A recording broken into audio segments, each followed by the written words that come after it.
자, 점심들 잘 드셨죠? 잘 보시고.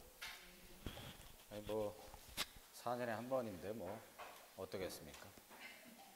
그 자매님들은 별로 관심 없을지 모르지만 형제님들에게 관심이 많거든요. 그래. 제가 또 소시적에 한 축구 해가지고 그 젊은 날에 그 미드필더가 포워드를 뛰어서 축구에 대한 관심이 많아요. 근데 이제 뭐 형님들 같은 경우 이제 괜히 그 월드컵 결승하는데 방댕이 들썩거리는 것보다는 딱 보고 딱 말씀하는 게 좋을 것 같아서 그렇게 했습니다. 자, 오늘 좀 이제 교재 드릴 말씀은 좀 이제 주제가 무거울 수도 있어요. 근데 이제 올해를 마치면서 한번 되돌아보고 그리고 이제 저희들이 내년에 어떻게 하면 주님을 더욱더 잘 섬길까 이런 관점에서 좀 이렇게 말씀을 드리도록 하겠습니다. 먼저 잠언 18장으로 가서 잠언 18장으로 가서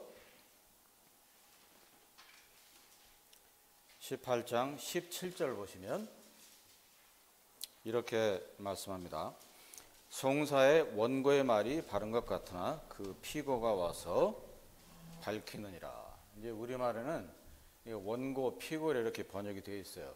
근데 이제 그러니까 예를 들어서 어떤 사람이 어떤 사람을 대상으로 고소를 하잖아요. 송사를 하게 되면 그러니까 원고와 피고가 쓰잖아요. 원고는 이제 고소한 사람이고 피고는 이제 그 고소를 당한 사람인데 재판장 앞에 와서 이제 서로 얘기를 하는데 원고의 말만 들으면 안 된다는 거고 그 반대자 즉 피고의 말을 이제 들어가야 된다 이렇게 이 구절이 의미하고 있는데 원래 사실 원문은 이제 원고 피고 이렇게 되어 있지는 않아요. 아마 이제 번역을 할 때 이해를 쉽게 하기 위해서 이렇게 아마 번역을 한 것 같은데 이제 원문에 가까운 이제 번역은 어떤 얘기냐면 어떤 두 사람이 이제 악유가 생기는 거예요. 다툼이 생기는데 한 사람이 와서 이제 막 자기 입장을 얘기할 거 아니에요. 그러면 그 사람 말만 듣고서는 알 수가 없다는 거예요. 제3자가 들었을 때. 그래서 그 반대 사람이 와서 그 사람의 입장을 얘기를 하면 그제서 이제 양쪽 얘기를 다 들을 수 있으니까 판단하는 사람이 정확히 판단할 수 있다. 이런 이제 의미를 이제 가지고 있습니다. 근데 이제 보면 이 한 사람 얘기 그리고 반대편 다른 사람 얘기가 서로 상반돼요. 그렇잖아요? 우리도 이제 그런 경험들을 이제 종종 할 수 있는데 어떤 문제가 생기는데 한 사람 말만 들으면 그 사람 말이 다 옳은 것 같아요. 근데 또 반대 사람 얘기를 들으면 그 사람 얘기가 다 옳은 것 같아요. 그러면 어떤 게 옳으냐 이런 얘기거든요. 근데 이제 이 구절의 포인트는 뭐냐면 두 번째 사람의 말을 다 들어봐라. 왜냐하면 첫 번째 사람이 아이를 해서 다른 사람을 모함하고 모해하더라도 결국은 두 번째 사람이 와가지고 억울한 부분이 있으면 다 풀어준다. 설명을 해준다. 이게 이제 사실 포인트입니다. 그래서 이제 오늘 좀 이제 교재 드릴 말씀은 여러 이제 성경의 인물을 갖고 좀 설명을 드릴 텐데 자, 먼저 사무엘하 16장으로 가서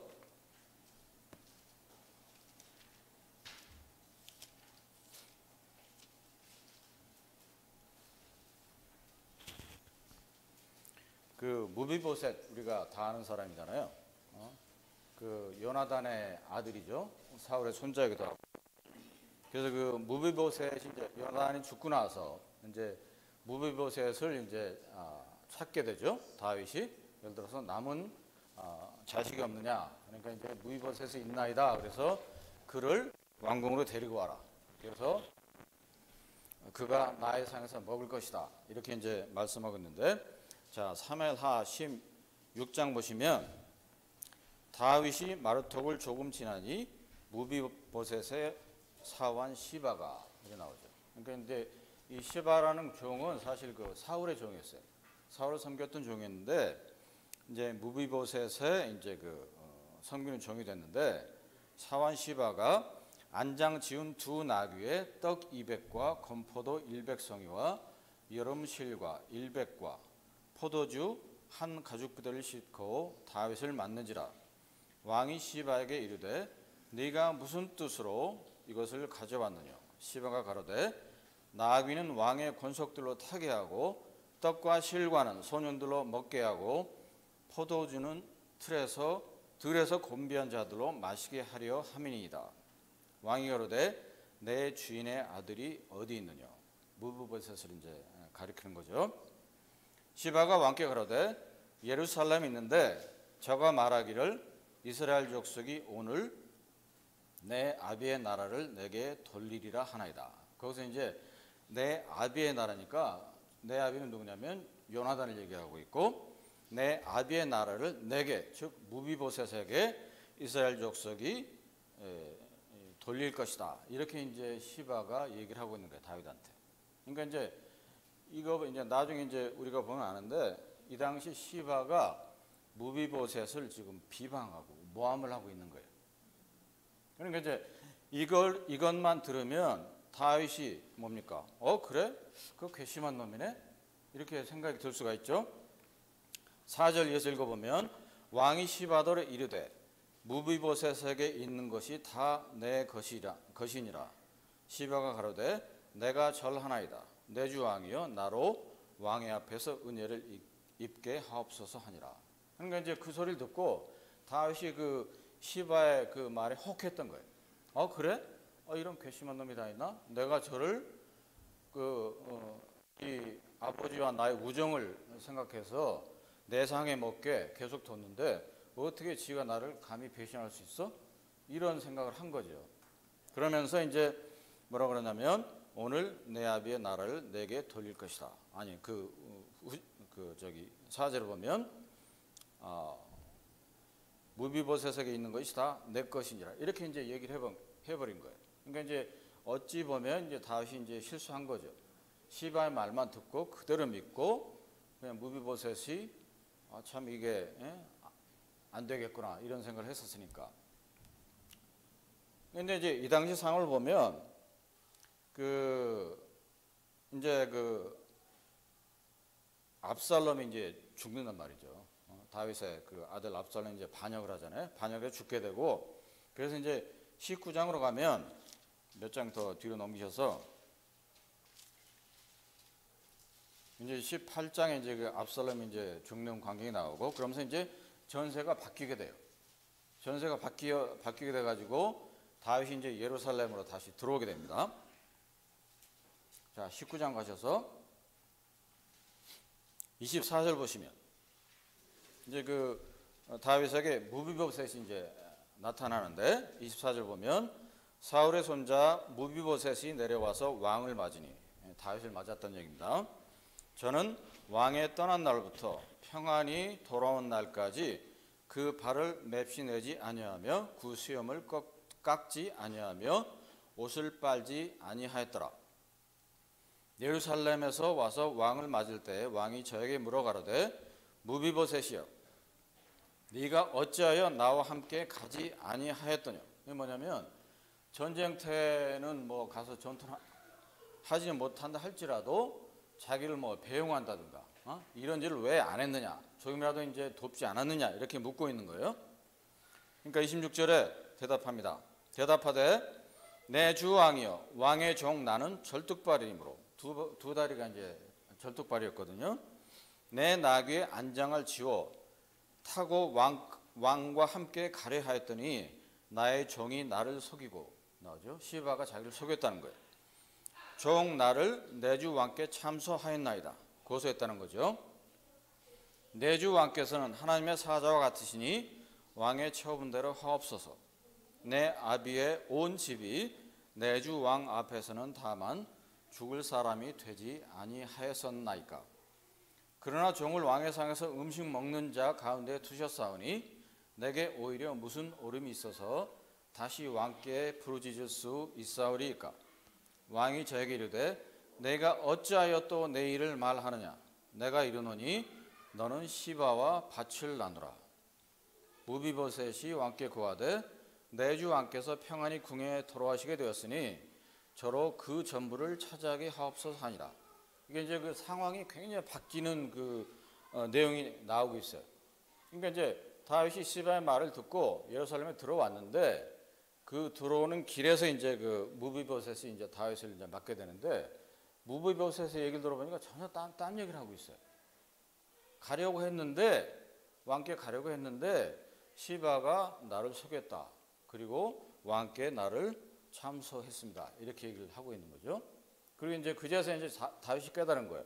그래? 이게 시바가 나한테 거짓말을 했네? 나를 속였네? 이런 생각이 든 거죠. 그러면서 이제 다윗이 이제 뭐라 그러냐면 다윗도 상당히 그 지혜가 뛰어난 사람이었잖아요. 우리가 다 알듯이 그 아들 솔로몬도 마찬가지고. 그래서 이제 다윗이 공정한 판단을 하기 위해서 29절을 얘기하는 거예요. 왕이 저에게 이르되 네가 어찌하여 또 내 일을 말하느냐 내가 이르노니 너는 시바와 밭을 나누라. 반등분 하라는 거예요. 반으로 쪼개서 반은 네가 갖고 반은 시바에게 줘라. 왜 이런 얘기를 했을까? 이제 여러 가지 해석이 있어요. 근데 이제 가장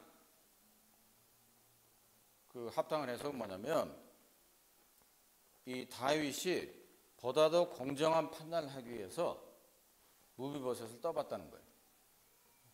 그 뭡니까 그 솔로몬의 유명한 그 재판 그 얘기 다 아시죠?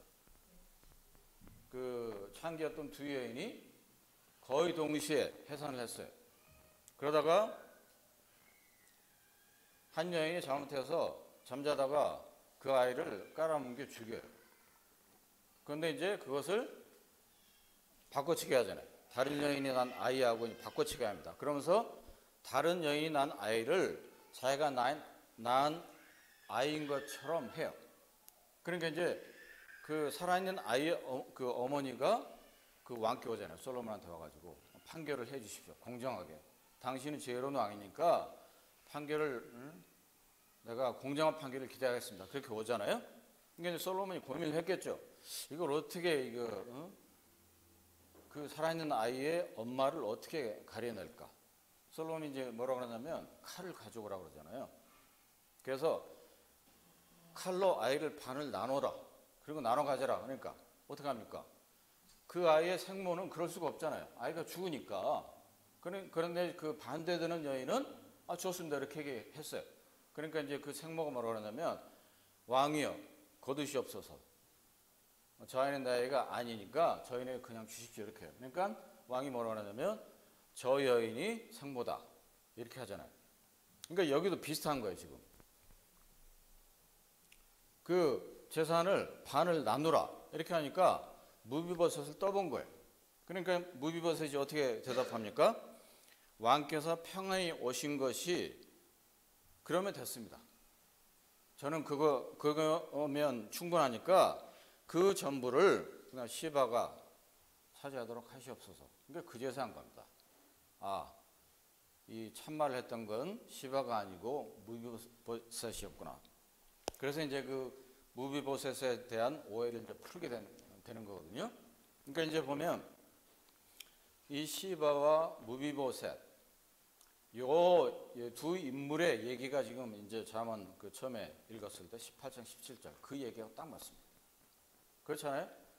어떤 사람이 처음 온 사람 시바가 얘기했던 것이 맞는 것 같은데 두 번째 사람 무비보셋이 와서 진실을 얘기한 거죠. 그제서 이제 다윗은 어떤 사람의 말이 참말인지 알게 되었다. 그런 얘기입니다. 자, 이 이외에도 보면 이와 유사한 케이스가 많이 있어요. 제일 처음의 사건, 창세기로 올라가면 창세기 3장. 우리 다 아는 얘기입니다. 하나님께서 묻죠. 하와한테 너는 그 내가 먹지 말라고 한 열매를 왜 먹었느냐 물어보니까 뱀이 꿰었습니다. 이렇게 얘기를 하죠. 그리고 아담도 마찬가지예요. 하나님께서 물어보시니까 여자가 유혹해서 내가 먹었습니다. 이렇게 얘기를 하잖아요. 그렇지만 결국 뭐냐면 그런 하와와 아담의 자기 입장의 설명 결국 뭐냐면 하나님께서 다 알고 계시니까. 그러니까 이 잠언 18장 17절에 그 구절로 적용을 하면 그 하와나 아담은 원고 입장에 자기 입장에 설명을 하지만 결국 하나님께서 피고 입장에서 두 번째 사람으로서 그 진실을 밝히시는 거죠. 이외에도 이제 여러 그 예가 있는데 사울도 마찬가지예요. 하나님께서 사무엘을 통해서 아말렉 족속을 진멸하라 이렇게 명령하시는데 실제로 뭡니까? 사울이 그 아말렉이 가지고 있던 그 탈취한 것 중에서 중요한 것들은 뭡니까? 따로 이렇게 빼놔요. 빼놓으면서 이제 뭐라고 하냐면 사무엘한테 사무엘이 그걸 지적을 하니까 다만 백성이 그랬다는 거예요. 그 이유는 뭐냐면 당신의 하나님 여호와께 제사 드리기 위해서 양과 소를 취했다 이렇게 대답을 해요. 근데 그것을 사무엘은 이미 알고 있었잖아요. 그래서 사무엘이 그것을 와서 혼을 냅니다. 그것이 아니지 않느냐. 네가 하나님의 그 말씀하신 것을 네가 순종하지 않았지 않았느냐. 그것은 너의 욕심이 아니었느냐. 이렇게 얘기를 한 거죠. 그러니까 이제 이 케이스에도 보면 사울이 원고 입장이었다고 한다면 사무엘이 이제 피고 입장에서 그 진실을 밝힌 것입니다. 그리고 이제 또 한 가지 예를 보면 사무엘상 잠깐 볼까요? 사무엘상 21장 보면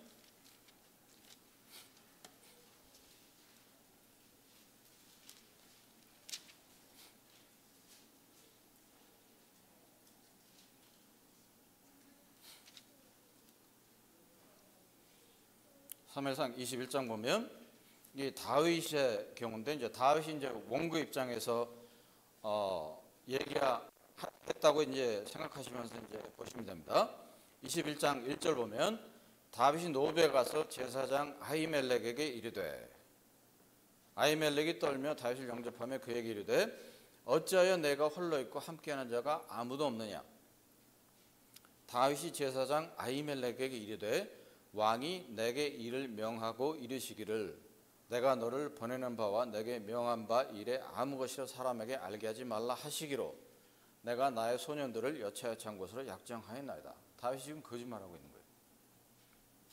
이 광경이 어떤 광경이냐면 사울에게 지금 쫓김을 당하고 있어요. 다윗이.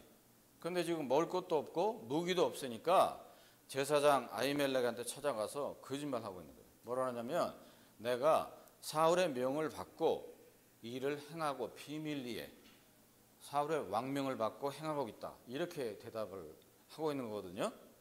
그러니까 이제 그 아히멜렉이 이제 그 거룩한 떡을 이제 주게 되고 8절에 보면 다윗이 아히멜렉에게 이르되 여기 당신의 수중에 창이나 칼이 없나이까? 왕이 급함으로 내가 내 칼과 병기를 가지지 못하였나이다. 왕의 일이 급하기 때문에 미처 내가 무기를 챙겨 오지 못했습니다. 이렇게 대답을 하는 거예요. 근데 그 실상 그게 아니죠. 9절 제사장이 가로되 내가 엘라 골짜기에서 죽인 블레셋 사람 골리앗의 칼이 보자기에 쌓여 에봇 뒤에 있으니 내가 그것을 가지려거든 가지라. 결국 그래서 골리앗의 칼을 다윗이 취하게 돼요. 그렇지만 그 형편은 나아지지 않고 결국 그 가드 왕 아기스한테 돌아가서 거기서 미친 채 하게 되고 결국은 이제 그 오들람 굴에 이제 숨기까지 하는데 이게 지금 다윗이 이제 원고 입장에서 자기 입장을 막 얘기하는 거예요. 그러다가 22장으로 가셔서 22장 13절 보시면 이제 그것을 사실 사울이 알았어요. 그래서 아히멜렉을 불러요. 22장 11절 보면 잠깐 왕이 보내어 아히두베의 아들 제사장 아히멜렉과 그 아비 온 집 곧 노베에 있는 제사장들을 부르매 그러니까 왕께 오는 거거든요. 그러니까 13절에 뭐라고 하냐면 사울이 그에게 이르되 내가 어찌하여 이세 아들들과 공부하여 나를 대적하여 그에게 떡과 칼을 주고 그를 위하여 하나님께 물어서 그로 오늘이라도 매복하였다가 나를 치게 하려 하였느냐. 그러니까 지금 보면 아히멜렉도 속은 거예요. 다윗 얘기만 들었으니까. 그러다가 사울이 오잖아요. 사울이 와서 결국은 피고 입장에서 내가 다윗에게 무슨 일을 맡긴 적이 없다. 네가 속았다. 이렇게 이제 얘기를 하고 있는 거거든요. 그게 이제 또 다른 예고, 신약으로 가서 보면 그 요한복음 4장에 보면 사마리아 우물가의 여인 다 아시는 내용이잖아요. 그때 뭐라 그러냐면 주님께서 네가 남편이 있느냐 물어보시니까 제가 남편이 없나이다. 그러면서 주님께서 이제 말씀한단 말이에요. 네가 남편 5명이 있었지만 지금 사는 남자는 네 남편이 아니다. 그러니까 이제 그 여인도 사실은 그 가리고 숨기고 있었던 거죠. 사실은 이 사람이 혹시 뭐 알 수가 없잖아, 내 과거를. 그렇잖아요. 보통 사람 알 수가 없단 말이죠. 그러니까 자기 입장을 얘기한 거예요. 자기 어떤 현재 동거하고 있는 사실을 숨기기 위해서, 그리고 자기가 이전에 남편이 5명이나 있었다고 하는 사실을 숨기기 위해서 자기 입장에 설명을 한 거죠. 했는데 주님께서 그것은 이미 다 알고 계시니까 주님께서 결국은 뭡니까? 피고 입장에 대해서 그 여인의 그 죄성을 낱낱이 드러내게 하신 것이죠. 그러니까 이제 우리의 그 그리스도인의 삶 속에서 이러한 예는 얼마든지 많이 있어요. 한번 개인적으로 잘 생각해 보시기 바랍니다. 우리는요, 우리가 가지고 있는 옛 본성, 죄의 속성 때문에 우리 자신의 잘못에 대해서는 굉장히 관대합니다. 그렇지 않나요? 그렇지만 다른 사람의 잘못에 대해서는 굉장히 예민하고 날카로워요. 즉 우리 자신 잘못에 대해서는 인정하고자 하는 마음이 없고, 일단은 뭡니까? 핑계거리를 찾죠. 그 청년들이 예를 돕기 위해서 뭐냐면, 어떤 환경 가운데 내가 예를 들어서 의롭지 못한 일인 줄 뻔히 알면서도 거기에 어떻게 빠지게 됐을 때 첫 번째 드는 생각은 뭐냐면, 우리의 죄성 때문에 우리 스스로 그것을 정당화합니다. 컴프로마이징 한다고 그러죠. 그리고 저스티파이합니다. 그런데 굉장히 인간은 능해요. 그리고 핑계거리를 찾고 내 스스로의 입장을 두둔하고 옹호하고, 이런 습성이 저희들한테 깊이 박혀 있는 것이죠. 지금까지 말씀드린 시바, 그리고 다윗, 사울, 우물가의 여인, 모든 케이스를 보면 그런 거예요.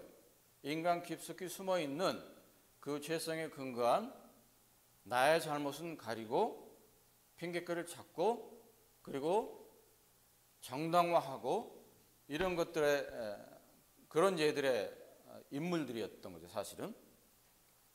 그래서 이제 우리가 잘 생각을 해봐야 된다고 하는 거죠.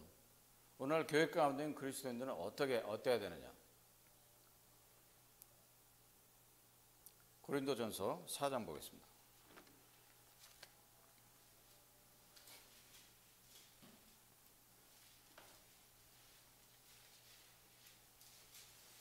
고린도전서 4장 보시면 4장 5절, 이것은 이제 주님께서 쓰시는 종들에 대한 그런 얘기이기도 하지만 우리 개인적인 삶에 있어서도 굉장히 중요한 구절입니다. 4장 5절. 그러므로 때가 이르기 전 곧 주께서 오시기까지 아무것도 판단치 말라. 그가 어둠에 감춘 것들을 드러내고, 지금 우리 스스로를 정당화하고 옹호하고 두둔하고 이런 것들은 보면 어찌 보면 어둠에 감춘 것들이에요. 드러내고 마음의 뜻을 나타내시리니 그때 각 사람에게 하나님께로부터 칭찬이 있으리라. 마음의 뜻, 그리고 어떤 번역본을 보면 마음의 동기, 이렇게 말씀하고 있습니다. 우리가 무엇을 행할 때 그 의도가 있을 거 아니에요. 의도가 있고 동기가 있는데, 그러한 것들조차도 주님 오실 때 모든 것들이 다 백일하에 드러난다고 하는 거예요. 그래서 각인이 자기 했던 일을 직고하리라, 이렇게 이제 말씀하고 있는데, 스스로 고할 수밖에, 인정할 수밖에 없다는 얘기거든요. 그러니까 이제 그런 측면에서 우리가 생각을 해봐야 되는 거예요.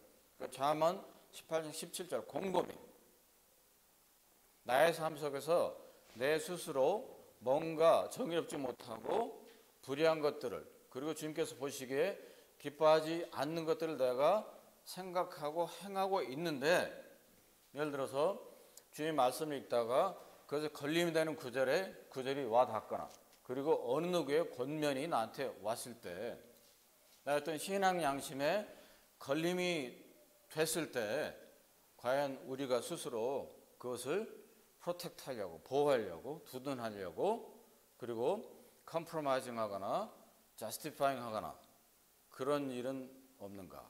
이거 굉장히 중요한 것입니다. 그렇지 않겠어요?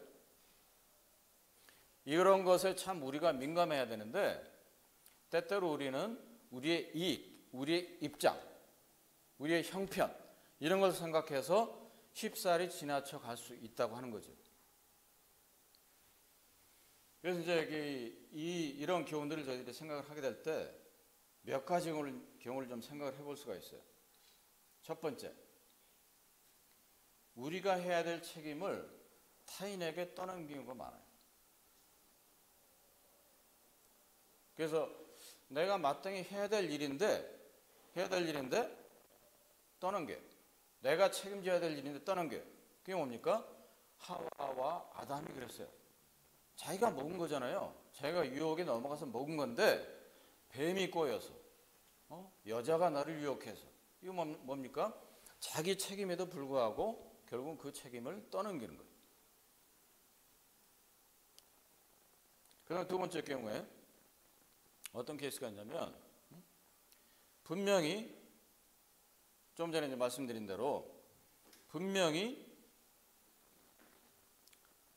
내 어떤 욕심의 근거에서, 죄성의 근거에서 한 잘못된 행동인데도 불구하고 거기에 거룩한 동기를 부여한다는 겁니다. 사울 예가 그 예예요. 다만 백성이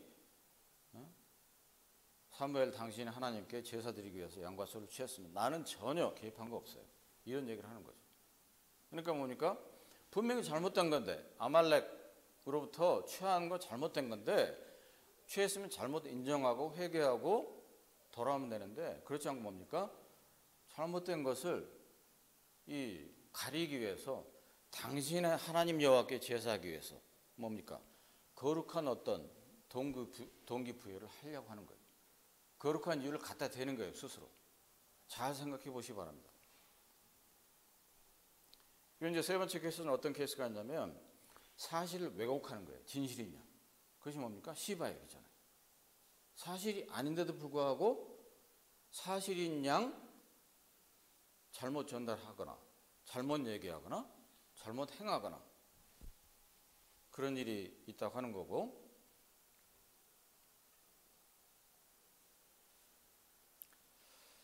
그리고 이제 또 다른 케이스는 뭐냐면,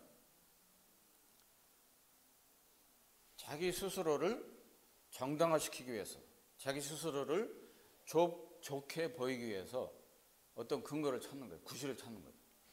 아, 내가 그때 그렇게 했던 것은 이러이러했기 때문이야. 구실과 증거와 근거를 찾아요.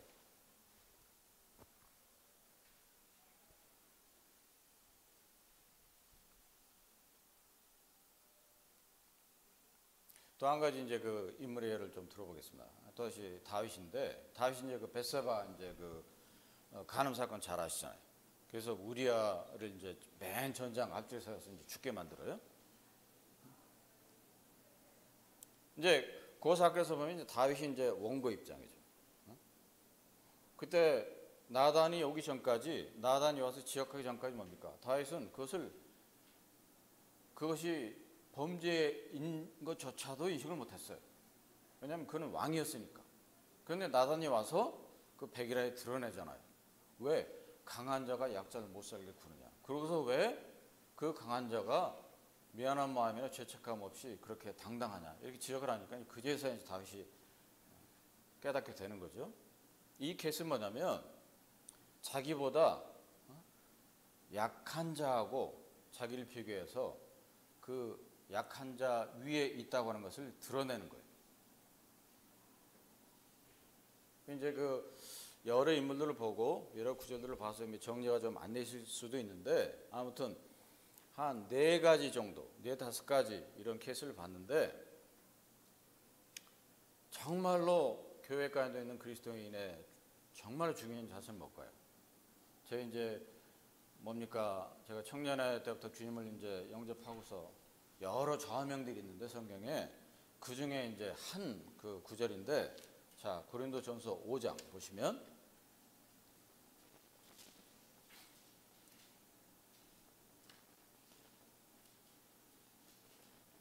5장 7절입니다. 이제 교회 내 어떤 치리 문제에 대해서 사도 바울을 통해 하나님께서 말씀하신 그런 구절인데, 우리 개인적인 삶에도 정말로 적용이 되는 중요한 구절입니다. 5장 7절 보시면 너희는 누룩 없는 자인데 새 덩어리가 되기 위하여, 새 덩어리가 되기 위하여 묵은 누룩을 내어버리라. 이전의 것들이죠. 우리의 유월절 양 곧 그리스도께서 희생이 되셨느니라. 그러므로 우리가 명절을 지키되 묵은 누룩도 말고 괴악하고 악독한 누룩도 말고 오직 순전함과 진실함에 누룩 없는 떡으로 하자. 순전함과 진실함에, 이거 정말로 그리스도인에게는 중요합니다. 그리스도인들, 특히 개인의 삶도 마찬가지고, 물론 이제 같은 그리스도인들끼리의 삶도 마찬가지고 비그리스도인들과의 관계도 마찬가지예요. 그리스도인들은 순전함과 진실함이 있어야 돼요. 그 가운데 속임이 있다거나, 그리고 자기의 어떤 개인적인 유익을 위해서 다른 사람을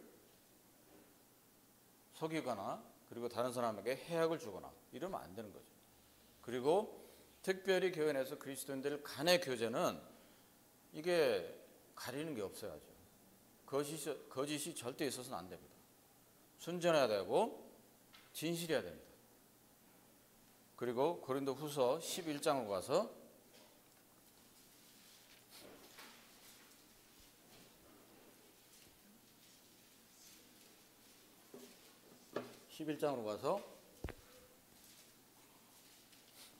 11장 1절 보겠습니다. 원컨대 너희는 나의 좀 어리석은 것을 용납하라. 청컨대 나를 용납하라. 내가 하나님의 열심으로 너희를 위하여 열심 내노니 내가 너희를 정결한 처녀로 한 남편인 그리스도께 드리려고 중매함이로다. 뱀이 그 간계로 이와를 미혹해 한 것 같이 너희 마음이 그리스도를 향하는 진실함과 깨끗함에서 떠나 부패할까 두려워하노라. 아까 이제 그 하와 예를 제가 말씀드렸잖아요. 하와, 그 하와를 미혹해 하려고 뱀이 그 간계로 한 것 같이 너희 마음이 그리스도를 향하는 진실함과 깨끗함에서 떠나 부패할까 두려워한다. 이렇게 말씀하고 계시는데, 여기서 이제 진실함, 깨끗함, 그러면서 5장에 있는 그 구절의 내용은 이제 거의 이제 유사한 내용인데, 여기서 진실함과 깨끗함은 뭐냐면 원어상으로 더 이렇게 구체적으로 말씀드리면 단순함이에요. 단순함.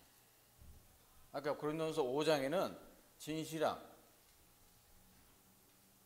그리고 신실함이었고, 여기는 뭡니까? 단순함이에요. 자, 그리스도인은 단순해야 돼요. 사실 그 머릿속이 복잡하거나, 이 복잡하면 할수록 이 어떻게 이제 이 많은 분들이 설명을 하냐면 단심해야 된다는 거예요. 단심, 일편단심, 민들레아, 그런 말 많이 들어보셨죠. 하나의 마음을 갖고 있어야 된다는 얘기거든요. 두 개의 마음이 있어서는 안 된다. 즉 그리스도를 향하고 그리스도 안에 있는 그리스도인은 마음이 하나 된다고 하는 거예요. 단순해야 된다는 거죠. 이거면 이거, 저거면 저거지, 이걸 수도 있고 저걸 수도 있어서는 안 되는 거예요.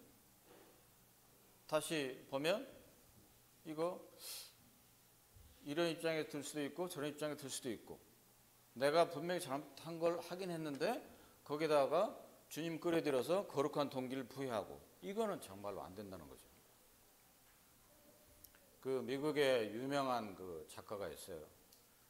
그 마크 트웨인이라고 다들 아시는 작가인데, 이 양반이 정말 유명한 그 얘기를 했는데 뭐라 그러냐면, 읽어보겠습니다. 진실이 신발을 신고 있는 동안 거짓은 세상의 반바퀴를 돌 수 있다. 진실이라는 것이 신발을 신고 있어요. 뭐 운동화끈 메고 있는데 그 사이에 거짓은 세상의 반바퀴를 돌아갈 수 있다.